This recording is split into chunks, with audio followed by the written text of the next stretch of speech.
Iran ജനതയുടെ സാമ്പത്തിക അവസ്ഥ പരിതാപകരമാണ്. വിലക്കയറ്റവും ഭരണകൂട അടിച്ചമർത്തലും ഒക്കെ കൊണ്ട് ജനജീവിതം ദുസ്സഹമാണ്. അവർക്ക് പരാതികളുണ്ട്, പ്രതിഷേധങ്ങളുണ്ട്. പക്ഷേ ആയത്തുള്ള അലി ഖമനേയെ ഉന്മൂലനം ചെയ്തത് ഇസ്രായേലാണ് എന്ന ഒറ്റ കാരണം കൊണ്ട് ഇറാൻ ജനത ഒറ്റക്കെട്ടായി മാറിയിരിക്കുകയാണ്.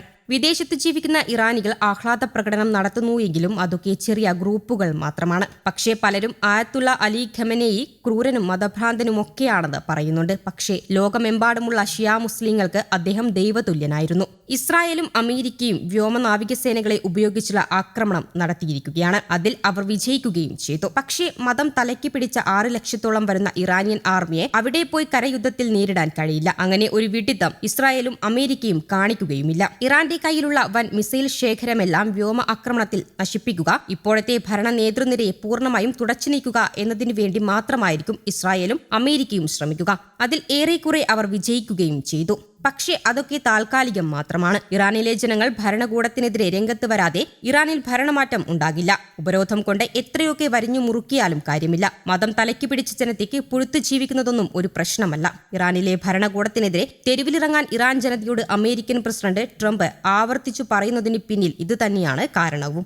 ആയത്തുള്ള അലി ഖമനേയിയുടെ മരണം ആഗോള ഇസ്ലാമിക നേതാവിന്റെ രക്തസാക്ഷിത്വമാക്കി മതവികാരം ആളിക്കത്തിക്കുകയാണ് ഇറാൻ ഭരണകൂടം. ഇപ്പോഴത്തെ ഇറാൻ ഭരണകൂടത്തെ താഴെയിറക്കണം എന്ന് ആഗ്രഹിക്കുന്ന ഇറാനിലെ ജനങ്ങൾക്ക് പോലും നിലവിൽ ഒന്നും ചെയ്യാൻ കഴിയില്ല. അവസാന സാധ്യത ഇറാൻ ആർമിയുടെ നേതൃത്വത്തിൽ ഇപ്പോഴത്തെ ഭരണകൂടത്തിന് എതിരെ അട്ടിമറിയുണ്ടാക്കലാണ്. ആ സാധ്യത തള്ളിക്കളയാൻ കഴിയില്ല.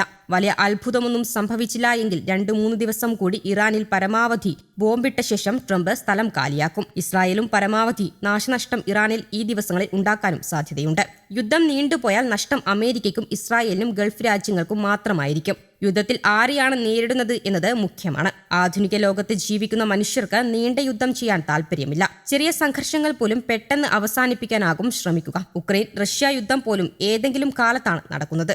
ഇന്ത്യ ഓപ്പറേഷൻ സിന്ദൂർ നീട്ടിക്കൊണ്ടു പോകാതിരുന്നത് അത് രാജ്യത്തെ സാമ്പത്തികമായി തകർക്കും എന്നതുകൊണ്ടാണ്. പാകിസ്ഥാൻ പോലുള്ള രാജ്യങ്ങളിലെ ജനങ്ങൾക്ക് നരകിച്ച് ജീവിക്കുന്നത് ഒന്നും പ്രശ്നമല്ല.